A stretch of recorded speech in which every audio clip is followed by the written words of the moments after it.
Hello, good morning viewers, welcome to back our channel. आप सब कैसे हो? उम्मीद करती हूँ आप सब बहुत अच्छे होंगे और हमेशा ही ऐसे खुश रहिए। हम महिलाएं घर में बहुत ज्यादा काम करती है, उसके बाद भी हमारे घर में कुछ काम ऐसे होते हैं जो हमें बाहर से करवाने होते हैं और उसके लिए हमें पैसा देना होता है। आज मैं बताऊंगी ऐसे स्पेशल हैक जिससे आपके पैसे भी बचेंगे और आपको बाहर जाना भी नहीं पड़ेगा। पहला यूजफुल टिप जो मेरा है वो है इन चम्मच और फॉर्क को लेके।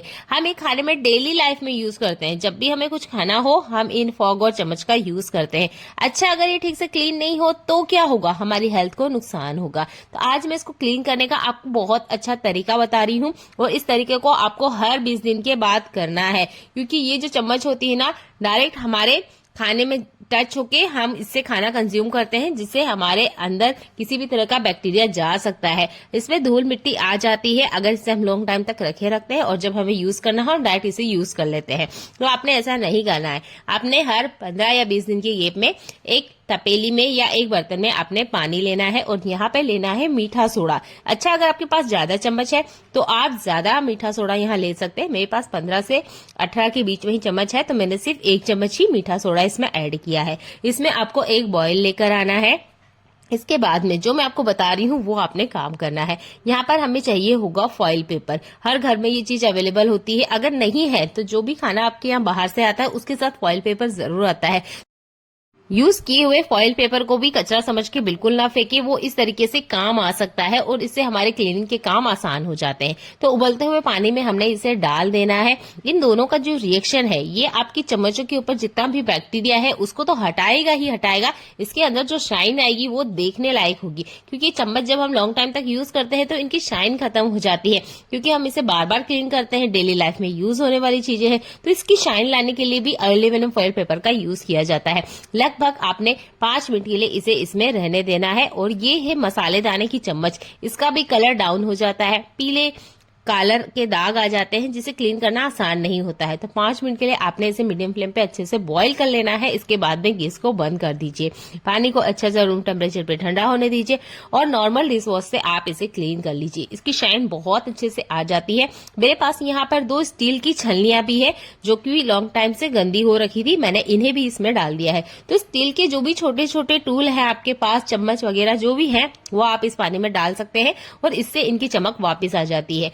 तो अभी तो ये क्लीन नहीं दिख रहे होंगे आपको, पर जो चीज मैं आपको दिखाना चाहूंगी वो देख के आप हैरान हो जाएंगे। इसमें से काफी सारी गंदगी बाहर आई है। आप बताइए खुद ही, क्या बर्तन धोने के तरीके में ये गंदियां बाहर आती है? बिल्कुल नहीं आती है। नॉर्मल हम बर्तन धोने के तरीके से इन चीजों को क्लीन करेंगे ना, तो इतनी गंदगी तो गलती से भी बाहर नहीं आएगी। तो ये ट्रिक आपको जरूर अपनानी चाहिए इन फॉर्क को साफ करने के लिए।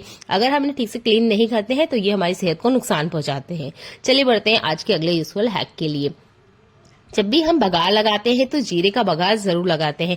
कभी कभार हम खाने में ना तेज पत्ते का यूज करते हैं, पर तेज पत्ते को अगर आपने जला लिया तो इसका स्वाद नहीं आएगा। तो जब भी आप तेज पत्ता डाल रहे हैं गरम तेल में, उसके बाद में गैस को कुछ सेकंड के लिए बंद कर दीजिएगा, ताकि तेज पत्ते का बस हल्का सा स्वाद तेल के अंदर जाए। तेज पत्ते को जलाना नहीं है, जलाने से इसका स्वाद नहीं आता है। तो तेज पत्ते को जब भी आप बघार में डालते हैं तो कुछ इस तरीके से डालें। हम इंसान की लाइफ में ना चावल मेन खाना होता है। चावल एक ऐसा खाना है जिसके बिना हमारा खाना पूरा होता नहीं है। अच्छा, जिनको शुगर है वो चावल को कैसे खाएं, क्योंकि अगर चावल वो खाते हैं तो उनका शुगर बढ़ता है। पर जिनको शौक है चावल खाने का उनको आप नहीं रोक सकते। तो चावल खिलाने का एक तरीका है जो मैं आपको बता रही हूँ। तो जब भी आप चावल धोते हैं तो नॉर्मल हमारा ये तरीका है कि चावल को हमने एक पानी से बढ़िया से इस तरीके से धोया, उसके बाद में हम इसे गैस पे चढ़ा देते हैं। ये नहीं करना है। अगर आप शुगर पेशेंट को दे रहे हैं और वो चावल ही खाना चाहते हैं तो पूरा चावल तो आपने उन्हें नहीं देना है, पर हाँ आप उन्हें 1 बाउल इतना चावल दे सकते हैं, पर देने का तरीका थोड़ा सा बदलना है। ये जो भी चावल आप यूज कर रहे हैं, जो भी खाने में आप उन्हें दे रहे हैं, उस चावल को आपने इस तरीके से कड़क हाथों से अच्छे से मसलना है। यानी कि इसके अंदर का जितना भी स्टार्च है वो आपने निकाल देना है। आपको ये काम जरूर करना है। अगर आप ये काम नहीं करते हैं तो कभी भी शुगर पेशेंट को चावल मत दीजिए। पर अगर फिर भी पेशेंट खाना चाहता है तो आप इस तरीके से चावल दे सकते हैं। मैंने यहाँ एक ही पानी से क्लीन किया है और देखिए पानी कितना व्हाइट हो चुका है। बिल्कुल इसी तरीके से हमने इस चावल को तब तक धोना है जब तक कि इसके अंदर का जितना भी व्हाइट है वो बाहर नहीं आ जाए, यानी इसका जो स्टार्च है वो बाहर नहीं आ जाए। चावल आपको यहाँ पे ट्रांसपेरेंट दिखना चाहिए। जब तक ट्रांसपेरेंट नहीं दिखता है इस चावल को आपने बिल्कुल यूज नहीं करना है, या उस पेशेंट को नहीं देना है जिसे भी शुगर है। हो सके तो आप ब्राउन चावल लेकर आइए मार्केट से, बहुत इजी अवेलेबल हो जाते हैं। फिर भी क्या होता है कि ब्राउन चावल में वो स्वाद नहीं आता है जो कि व्हाइट चावल में होता है। तो अच्छे से क्लीन करने के बाद आप देख सकते हैं ये ट्रांसपेरेंट हो गया है और इसी तरह का चावल हमें चाहिए। अभी भी थर्ड टाइम पे भी इसमें थोड़ा सा स्टार्च निकल रहा है। इसके अलावा एक काम आप और कर सकते हैं, चावल को जब आप बॉईल का लगाते हैं या कुकर में या तपेली में जब भी, तो इसके ऊपर जो व्हाइट लेयर आती है यानी जो व्हाइट झाग आता है वो आपने निकाल देना है। उसे निकालने के बाद ही आप इस चावल को खा सकते हैं। चाकू में धार लगाना एक सिरदर्द हो जाता है। घर में हम बैठे बैठे इसको धार कैसे लगाएं बिना 1 रुपया खर्च करे हुए। जो तरीका मैं आपको बताने वाली हूँ उस तरीके के बाद आप कभी भी मार्केट का रास्ता भूल जाएंगे चाकू और सीजर को धार लगाने के लिए।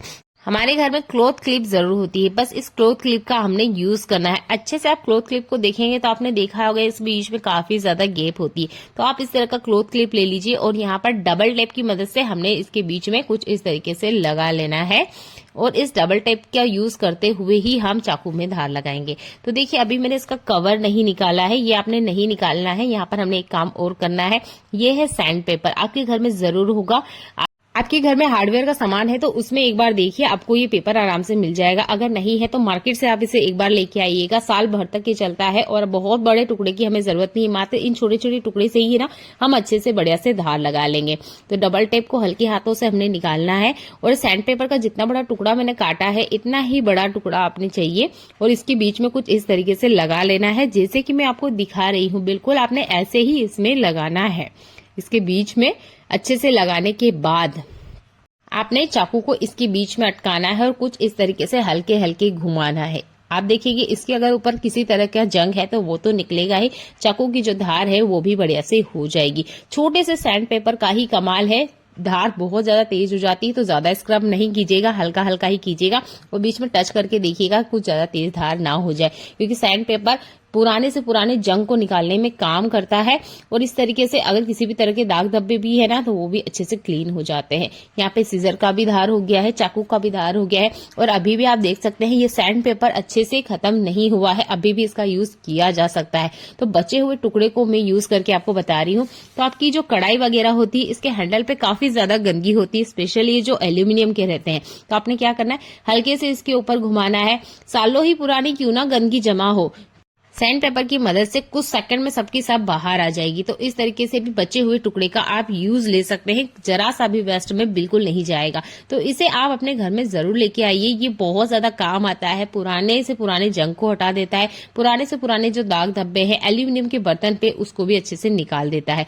किचन में हमें इतने ज्यादा काम होते हैं ना, कभी कभार क्या होता है बहुत ज्यादा जल्दी होती है और हमारी कढ़ाई में या जिस भी बर्तन में हम खाना बनाने जा रहे हैं उसका पानी नहीं सूखता है। तो आपने क्या करना है, सबसे पहले इसमें प्याज डाल दीजिए। अगर आप सब्जी बना रहे हैं अच्छे से इसको भून लीजिए। इसके 2 फायदे हैं, एक तो प्याज का पानी सूख जाएगा और कढ़ाई भी आपकी गर्म हो जाएगी, यानी कि आपको पानी के सूखने का वेट नहीं करना पड़ेगा और उससे पहले ही आपके प्याज भी हल्के भून जाएंगे और कढ़ाई भी अच्छे से बढ़िया से गर्म हो जाएगी। ये बहुत जल्दी वाला हैक है, जब आप बहुत ज्यादा जल्दी में है तो इस ट्रिक को यूज करिएगा। इससे प्याज का पानी भी सूखता है, आपका तेल भी ज्यादा नहीं जलने में आता है। इसके बाद में जब प्याज का पानी अच्छे से सूख जाए इसके बाद में आप इसमें तेल डाल लीजिए, इससे कोई सी तरह का कोई फर्क नहीं पड़ता है। पर अगर आप सरसों का तेल यूज करते हैं तो पहले से उसे प्री हीट करने के बाद स्टोर करके रखिएगा, फिर प्याज वाले ट्रिक पे यूज करके देखिएगा। इससे सब्जी का स्वाद भी बढ़ता है और सब्जियों में जो ज्यादा तेल लगता है ना वो भी बिल्कुल नहीं लगेगा और प्याज जल्दी से भून जाता है। अच्छा, प्याज को बहुत जल्दी अगर पकाना है या बहुत जल्दी इसका ब्राउन कलर लेके आना है तो आप इसमें चुटकी भर नमक या ज्यादा जैसे भी आप सब्जी बना रहे हो उसके अकॉर्डिंग पहले से इसमें नमक डाल लीजिए। इससे प्याज का जो कलर है कुछ ही मिनट में जल्दी से बदल जाता है। जो प्याज 2.5 से 3 मिनट में ब्राउन होने का टाइम लेता है वो टाइम आधा हो जाएगा। ये नमक वाली ट्रिक भी बहुत ज्यादा काम की है, इसे जरूर यूज करके देखिएगा। चलिए बढ़ते हैं आज के और अगले यूजफुल हैक के लिए जो आपको बहुत ज्यादा पसंद आने वाला है।